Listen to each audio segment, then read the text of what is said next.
Have mercy on us. Have mercy on us.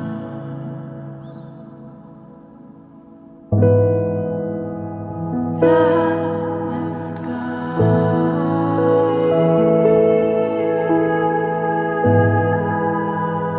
Lamb of God.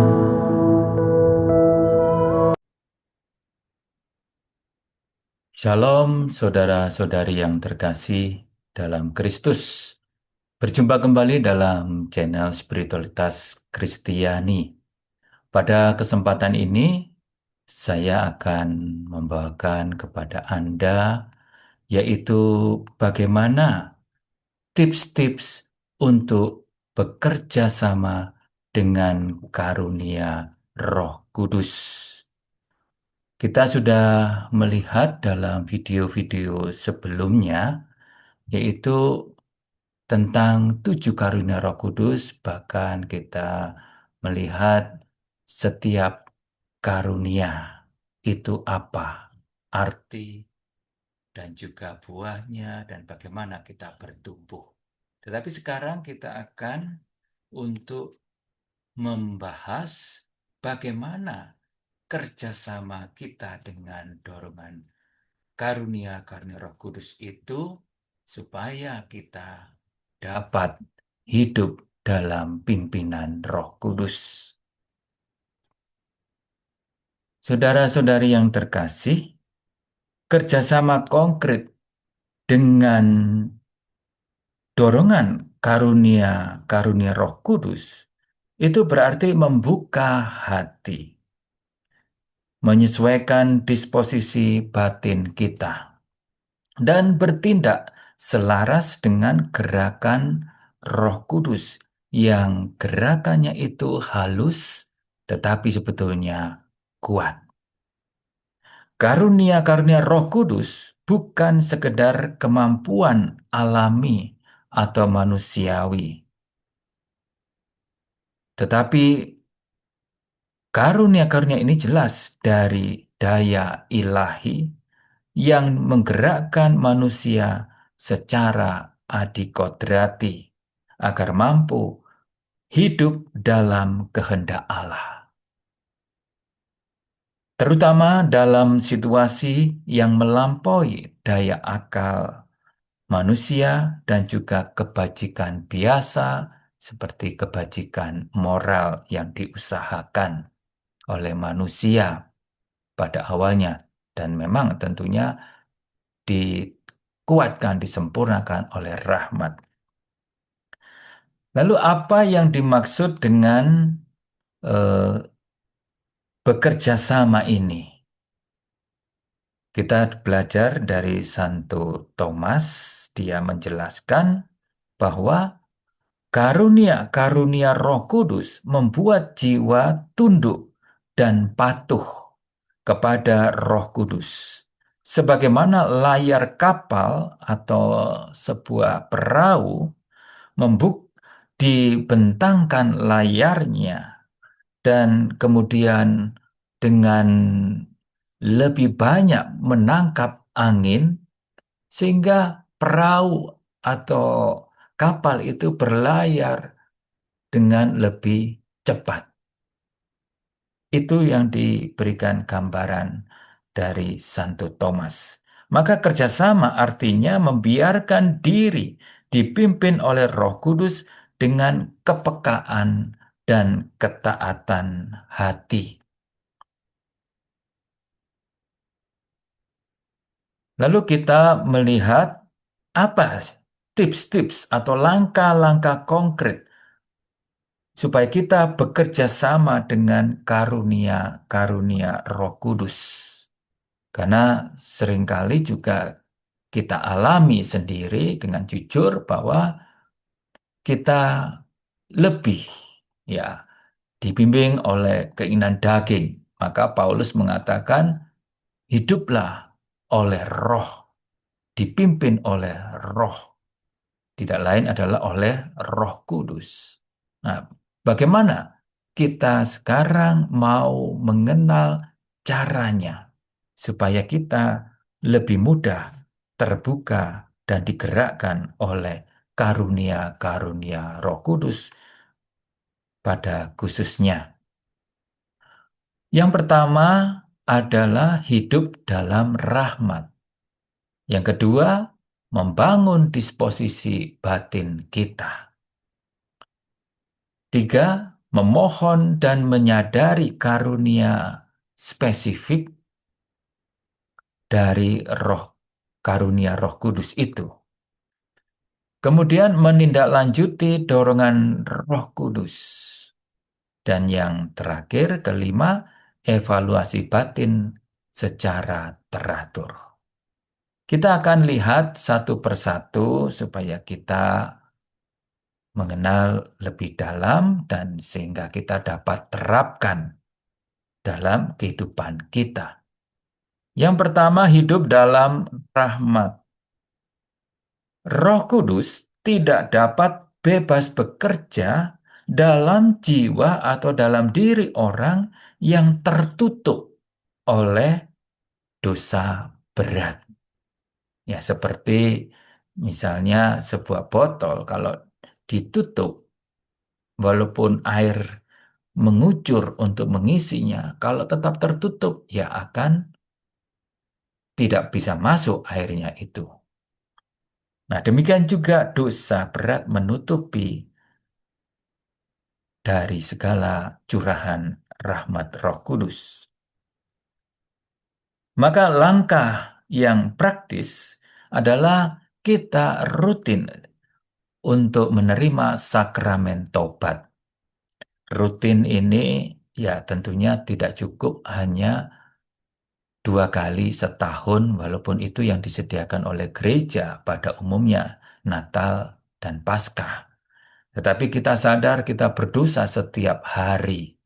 Ya, maka itu penting kita secara rutin mengaku dosa. Apalagi kalau sudah jatuh dalam dosa berat.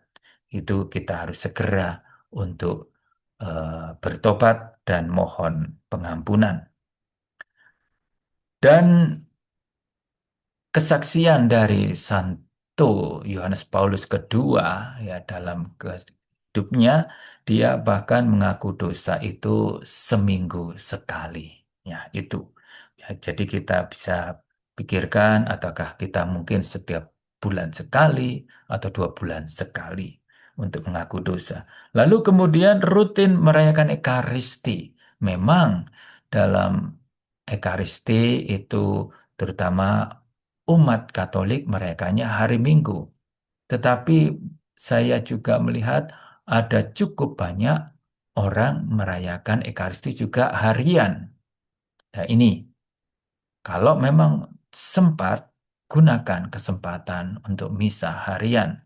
Tetapi kalau tidak, ya kita hayati Ekaristi. Tetapi kalau itu kita sempatkan untuk sehari saja, hari biasa kita merayakan Ekaristi. Nah, itu tentunya adalah suatu kerinduan yang kemudian dijawab untuk kita mohon supaya hidup dalam rahmat. Kemudian yang berikutnya adalah hidup dalam kasih dan pertobatan terus-menerus. Ya, pertobatan tentu terus-menerus karena kita dosa juga terus-menerus, maka kita harus bertobat. Dan buah-buah pertobatan adalah melakukan kehendak Tuhan, terutama adalah perintah Tuhan cinta kasih kepada Allah sendiri maupun dan juga kepada sesama kita. Santo Thomas Aquinas mengatakan, karunia-karunia Roh Kudus hanya tinggal dalam jiwa yang dikuduskan oleh rahmat. Maka di sini kita harus hidup dalam rahmat supaya karunia-karunia Roh Kudus itu tidak hanya tinggal dalam diri kita, tetapi juga aktif membimbing kita. Kemudian yang kedua yaitu membangun disposisi batin. Karunia-karunia Roh Kudus bekerja seperti sensor rohani. Mereka karunia-karunia ini hanya berfungsi optimal, maksimal bila jiwa dalam keadaan peka dan terbuka. Tadi ya dalam keadaan rahmat, dan ini adalah dalam keadaan peka dan terbuka. Kita bayangkan sebuah sensor seperti sensor gerak. Nah, itu hanya bereaksi jika ada pergerakan. Seperti juga sensor dari gempa bumi. Nah, itu akan bergerak sensornya kalau ada suatu gerakan gempa. Walaupun sangat halus, dia akan dapat mendeteksi. Atau sensor suhu, ya, dia akan mendeteksi atau akan mengalami perubahan sensornya itu ketika ada perubahan suhu. Begitu juga karunia-karunia Roh Kudus adalah seperti alat kepekaan rohani yang mendeteksi kehendak Allah dalam berbagai situasi hidup kita. Kita jalani setiap hari dari bangun sampai malam, kemudian tidur lagi. Nah, di situ ada kehendak Allah yang harus kita laksanakan. Nah, disinilah melalui sensor rohani ini, melalui karunia Roh Kudus ini yang akan membawa kita digerakkan untuk melaksanakan kehendak Allah. Kemudian menangkap dorongan Roh Kudus yang halus. Ya. Jadi dengan kepekaan ini, rohani ini, kita dibawa untuk menangkap dorongan Roh Kudus. Ya, terutama ini adalah dari karunia Roh Kudus. Kemudian membantu membedakan mana yang berasal dari Tuhan dan mana yang bukan. Nah, inilah karunia Roh Kudus juga bekerja membantu kita untuk menangkap mana yang dari Tuhan, mana yang bukan.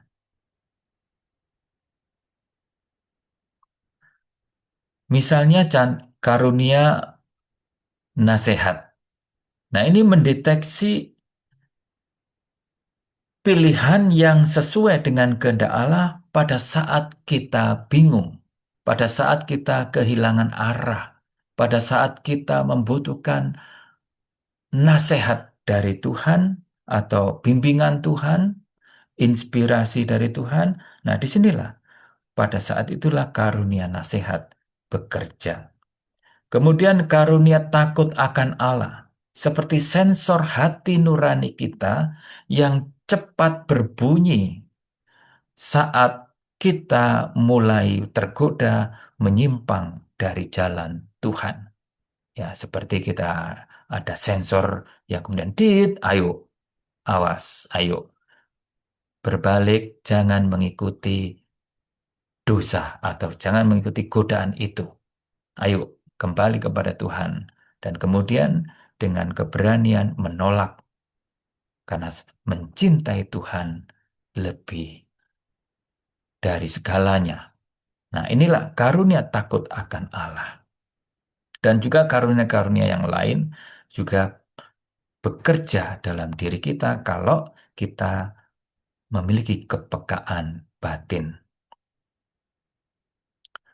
Santo Thomas Aquinas mengatakan bahwa karunia-karunia Roh Kudus membuat manusia mampu digerakkan langsung oleh Roh Kudus dalam situasi di mana kebajikan biasa atau keutamaan moral seperti keutamaan kebijaksanaan, keutamaan keperkasaan atau keberanian yang manusiawi. Ya, jadi keutamaan manusiawi ini adalah atau keutamaan moral ini adalah keutamaan yang juga diusahakan oleh manusia. Walaupun memang juga diperteguh, dikuatkan juga oleh rahmat Tuhan. Nah, disinilah ketika keutamaan biasa ini dengan usaha manusia ini tidak cukup, maka disinilah karunia Roh Kudus bekerja dalam diri kita. Sebagai langkah praktis di mana kita supaya sensor rohani kita ini juga dapat peka pada bimbingan Roh Kudus, maka di sini diperlukan yaitu langkah praktis, yaitu doa hening tiap hari, yaitu doa batin.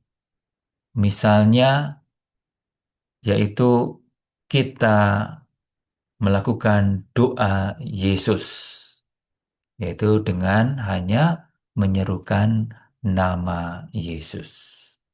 Dengan tenang duduk berdoa, bisa konsentrasi pada salib atau gambar Yesus, atau pejamkan mata, lalu menarik nafas, ye, kemudian menghembuskan nafas, sus. Ya, Yesus. Nah, ini diulang-ulang. Ini adalah doa batin, doa yang bersifat kontemplatif, yang juga akan membawa kita untuk mengalami keheningan batin yang terbuka kepada Yesus, kepada Roh Kudus, kepada Allah. Atau doa-doa batin yang lainnya, saya kira juga banyak pilihan. Kemudian melatih mendengarkan suara hati dengan tenang. Mendengarkan suara hati kita dengan tenang. Tentunya yang didengarkan adalah yang baik, yang benar. Ya, dalam suara hati kita mendengarkan, oh ya, dorongan-dorongan untuk berbuat baik. Nah, inilah kita melatih mendengarkannya. Maka itu supaya kita tahu kebenaran ataupun yang baik, itu suara-suara batin kita, itu kita terbiasakan, harus membiasakan diri untuk membaca Alkitab, yaitu firman Tuhan sendiri. Kita simpan dalam hati, kita resapkan dalam hati. Maka pada suatu saatnya,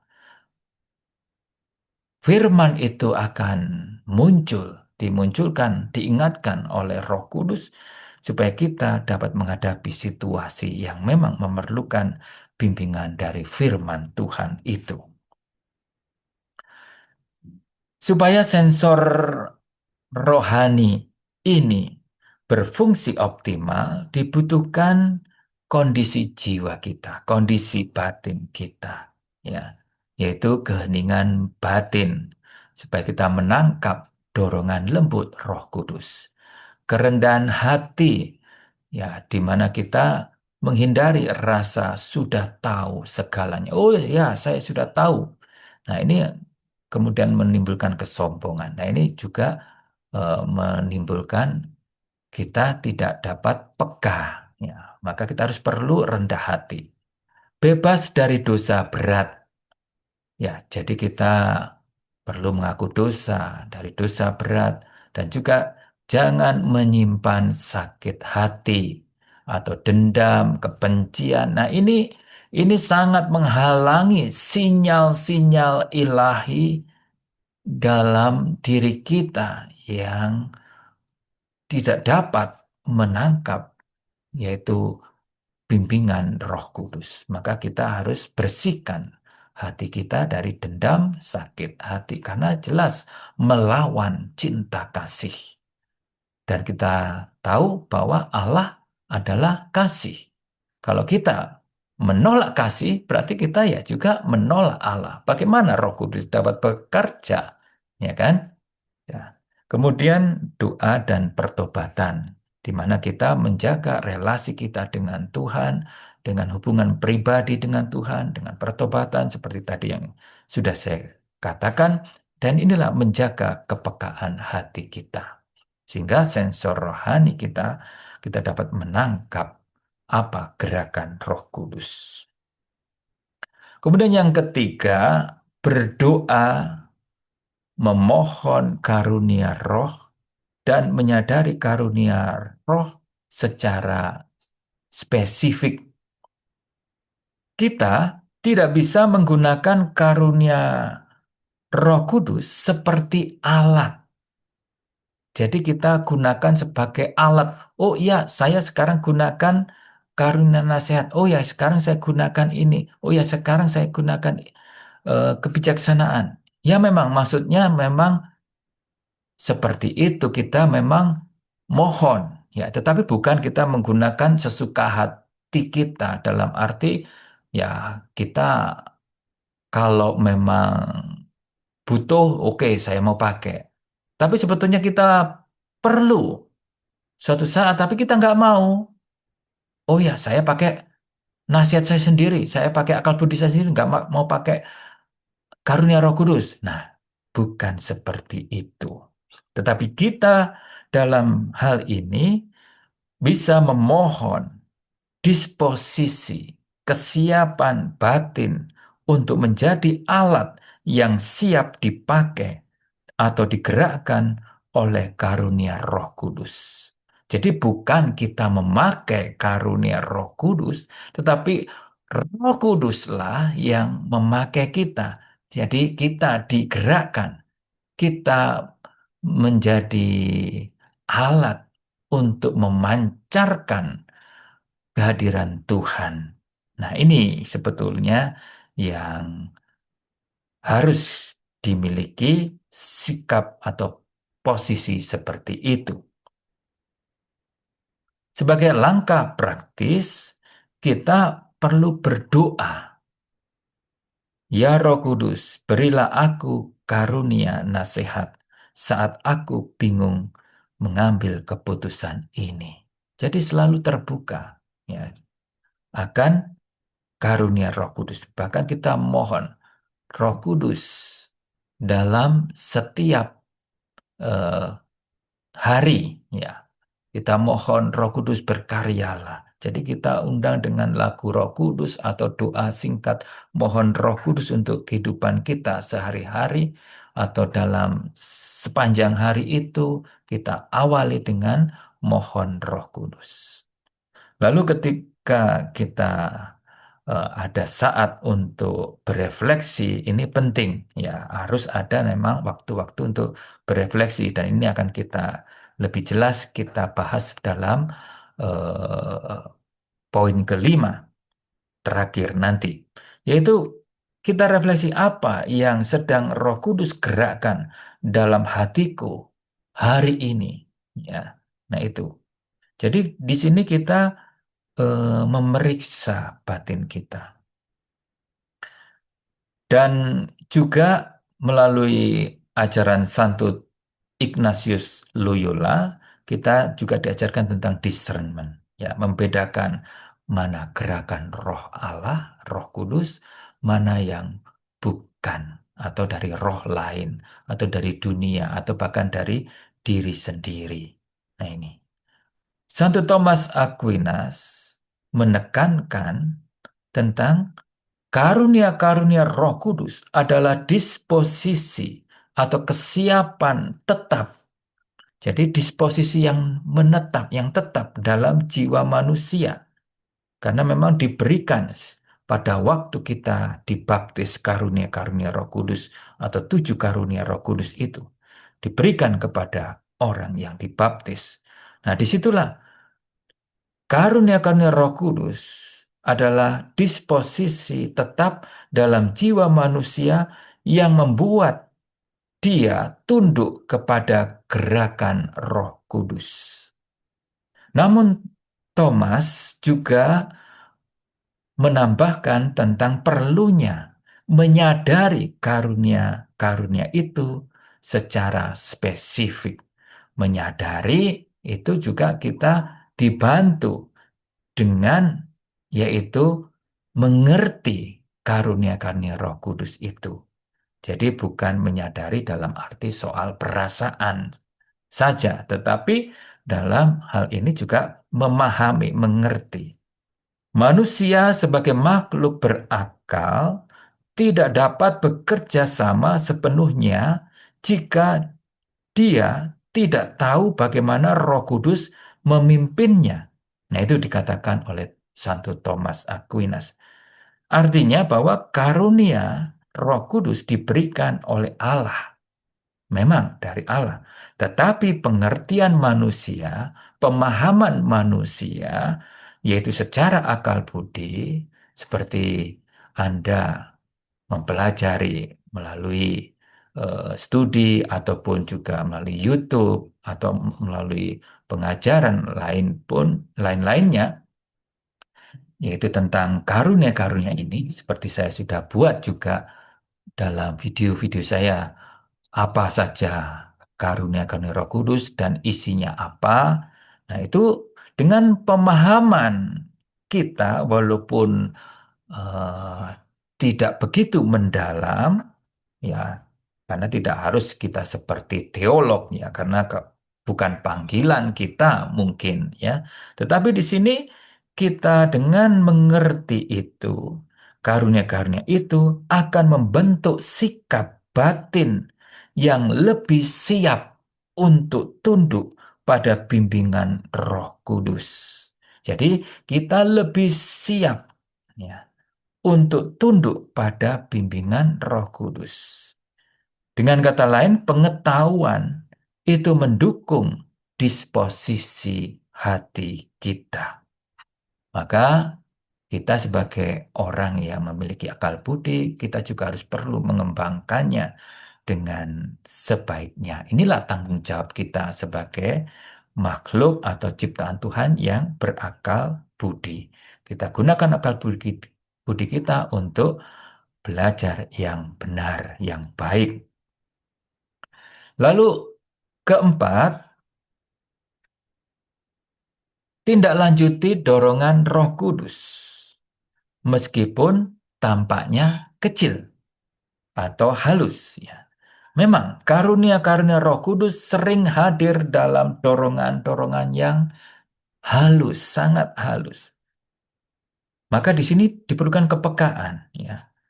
Dorongan misalnya untuk memberi pengampunan, dorongan untuk menghindari godaan, dorongan untuk berbuat kasih. Bahkan mungkin pada saat tertentu kita didorong untuk diam, hening, dan juga untuk menyadari akan penyertaan Tuhan. Nah, itu dorongan-dorongan halus dapat menuntun kita. Maka diperlukan dari pihak kita untuk menindaklanjutinya. Maka bila merasa terdorong memberi bantuan kecil, lakukanlah. Jangan kemudian menunda, oh ya nanti saja, nanti keburu lupa.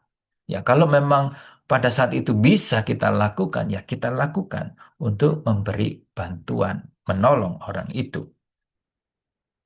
Pada saat hati terdorong berdoa lebih lama, ini juga ya kita dapat lakukan. Kalau misalnya memang tidak ada acara yang lain atau tugas yang lain, pekerjaan yang lain. Nah ini, jadi kita dapat mengikutinya karena kita mungkin ditarik kepada keheningan yang lebih dalam untuk mengalami yaitu kontemplasi atau mengalami kehadiran Tuhan yang memberikan damai, sukacita, dan menyembuhkan. Atau saat hati kita terdorong menghindari dosa ringan, ikuti dorongan itu. Ya. Santo Thomas Aquinas menyebut ini sebagai segera taat terhadap gerakan Roh Kudus. Dan inilah tanda bahwa karunia Roh Kudus sedang bekerja, sedang aktif kalau kita segera taat terhadap gerakan Roh Kudus yang menuntun kita kepada kebaikan dan kebenaran. Kemudian yang kelima, terakhir adalah evaluasi batin secara teratur. Agar kerjasama tumbuh, perlu refleksi. Kapan saya peka terhadap Roh Kudus? Kapan saya menolak dorongan Roh Kudus? Nah ini, maka sebagai langkah praktis kita perlu menyediakan waktu, eksamen atau pemeriksaan batin. Misalnya setiap malam sebelum tidur, tetapi jangan ketika kita sudah mengantuk.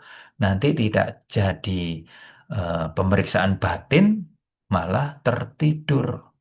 Ya, atau juga kita dapat lakukan siang hari supaya kita dapat melihat dari pagi sampai siang hari.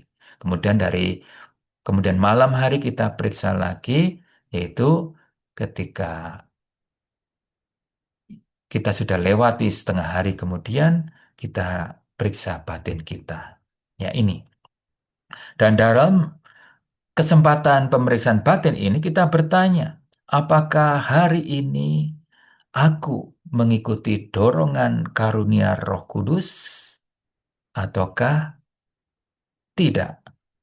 Apakah saya tadi yang sebetulnya memerlukan karunia keperkasaan, saya mengikuti dorongan karunia roh keperkasaan itu. Atau juga karunia kesalehan. Mungkin kita habis misa dengan situasi yang rame, lalu bagaimana? Ya, sikap kesalehan kita ya.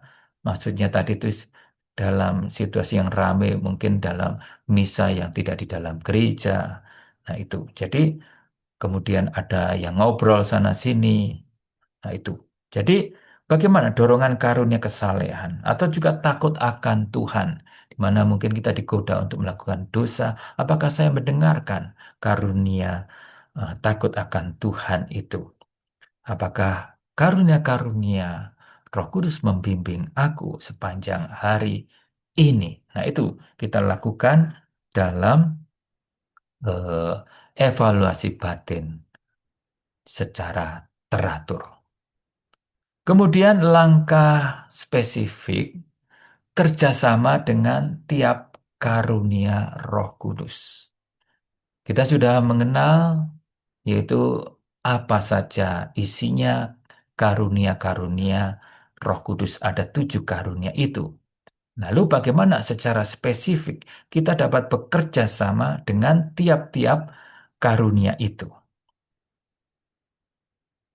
Seperti karunia kebijaksanaan. Renungkan sabda Tuhan dan lihat semuanya dari sudut pandang kekekalan, keabadian. Kemudian pengertian, minta Roh Kudus untuk membuka makna kitab suci.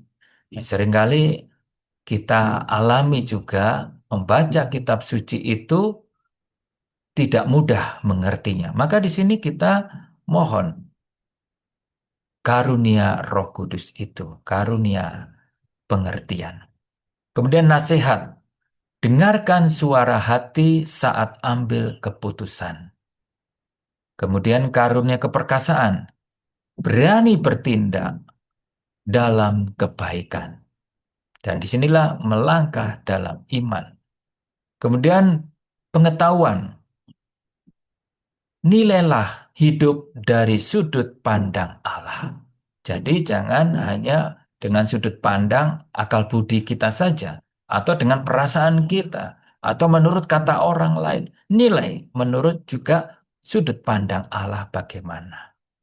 Nah, kemudian karunia kesalehan. Cintai Allah dalam tindakan-tindakan kecil. Ya, jadi membuat kebaikan kecil itu persembahkan untuk cinta kepada Tuhan. Kemudian juga melakukan bahkan kegiatan rohani ataupun juga merayakan Ekaristi ya dengan cinta kepada Tuhan. Kemudian takut akan Allah.